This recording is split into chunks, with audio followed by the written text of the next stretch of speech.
আসসালামু আলাইকুম। এই ভিডিওটা আমি ঈদের ভিতরে এডিটিং করেছিলাম। এটা যেহেতু আমার ঈদের ভিডিও আর হচ্ছে আমি এর জন্যই ছাড়তে পারিনি, আমি ভয়েস ওভারও দিয়েছিলাম। এই ভিডিওটা ছাড়ছিলাম কিন্তু ভয়েস ওভার আমার হয়নি, প্লাস হচ্ছে এর জন্য ভিডিওটা আমি কেটে দিয়েছিলাম।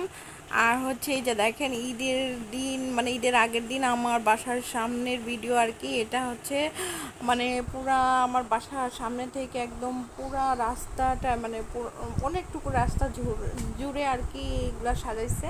মানে এদিক দিয়ে যেহেতু ঈদগাহ মাঠ, এই যে এই রাস্তা দিয়ে ঈদগাহ মাঠ, সামনে ঈদগাহ মাঠ, এর জন্য সাজাইছে, অনেক সুন্দর করে গেট করছে। আমি ভিডিওগুলো সব সুন্দর করে করে রাখছিলাম, প্লাস হচ্ছে ভিডিও আমি আপলোডও দিয়েছিলাম। আমি দেখিনি যে হচ্ছে আমার ভয়েস ওভারটা ঠিকভাবে ক্লিয়ার আসে নাই, পরে আমি পরের দিন এটাকে রিমুভ করে দিয়েছিলাম যেহেতু ভিডিওটা এডিটিং করা ছিল। তো আজকে ভাবলাম আবার হচ্ছে ভিডিওটা ছেড়ে দেয়। ঈদের আগের দিন দেখেন আমার দুই ছেলেকে নিয়ে আমরা বাইরে এদিক দিয়ে হাঁটাহাঁটি করতেছি, এটা চাঁদ রাতের ভিডিও অবশ্য।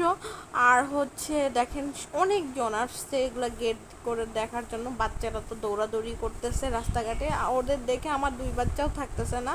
আর বাইরে যেহেতু গিয়েছিলাম ওরা হচ্ছে এই যে দেখেন বায়না করতেছে আমাদের কেনটা জয় কিনে দাও, এগুলো কিনে দিয়েছি। আর বাইরের খাবার খাইলে ওদের হচ্ছে সমস্যা হয়, গ্যাসের প্রবলেম হয়, আমি কখনো কিনে দিতে চাই না। যেহেতু আজকে নিচে যাওয়া হয়েছে, নিচে তো অনেকগুলো দোকান আমার বাসার সামনে, সেহেতু ওই যে দেখেন এগুলো ক্যান্টা জয় নিয়ে আসছে। ক্যান্টা জয়গুলো হচ্ছে মানে হচ্ছে বাংলাদেশি আর কি। ওগুলোর ভিতরে কতগুলো চকলেট, একটা 100 টাকা দিয়ে আর একটা হচ্ছে মনে হয় 35 টাকা দিয়ে কিনে দেওয়া হয়েছে। আর চাঁদ রাতে আমার হাজব্যান্ড হচ্ছে ডিউটি করে এসে আমাকে দেখেন মেহেদি দিয়ে দিচ্ছে। আর এই ভিডিওটা আমি সম্পূর্ণ এত সুন্দর করে ভয়েস ওভার করেছিলাম, হঠাৎ করে দেখি ভয়েস ওভার নেই। মানে আমার এতটা খারাপ লাগছে, খুবই খারাপ লাগছে। তারপরে হচ্ছে এই যে দেখেন কি অবস্থা, সে মেহেদি দিয়ে দিচ্ছে আর আমি ঘুমাইতেছিলাম। কি সে যদি মানে ইচ্ছা করে আমাকে মেহেদি টেহেদি দিয়ে দেয়, তা মানে আমার আর ইন্টারেস্ট নাই যে মেহেদি টেহেদি দেওয়া। বাচ্চা দুইটারে সামনেতে সামনেতে আমার জান শেষ হয়ে যায়। পরের দিন সকালবেলা যেহেতু মানে ঈদের দিন তোহার বাবা হচ্ছে নামাজ পড়তে যাবে, এগুলো সব রেডি করে রাখছি। এই যে হচ্ছে আতর, তারপর পাঞ্জাবি পায়জামা, তারপরে হচ্ছে যে জায়নামাজ, এগুলো সব রেডি করে রাখছি।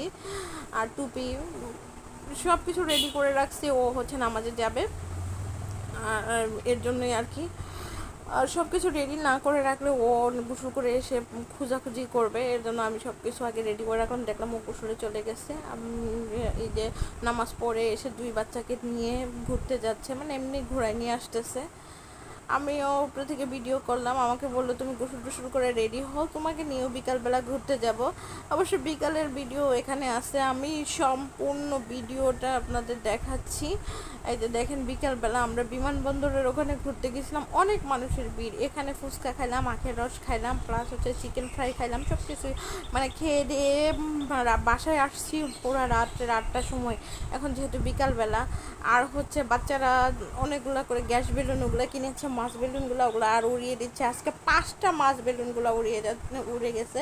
আর এই যে দেখেন তোহার বাবা ফুচকার জন্য লাইন দিয়ে অনেকক্ষণ আগে দাঁড়িয়ে আছে, কিন্তু ফুচকা পাইতেছিল না কোনোভাবেই, এত পরিমাণ ভিড় ফুচকার দোকানে। আর অবশেষে এই যে আমার বাসার ভিতর থেকে আপনাদের ভিডিওটা দেখাচ্ছি। সবাই ভালো থাকবেন, আল্লাহ হাফেজ।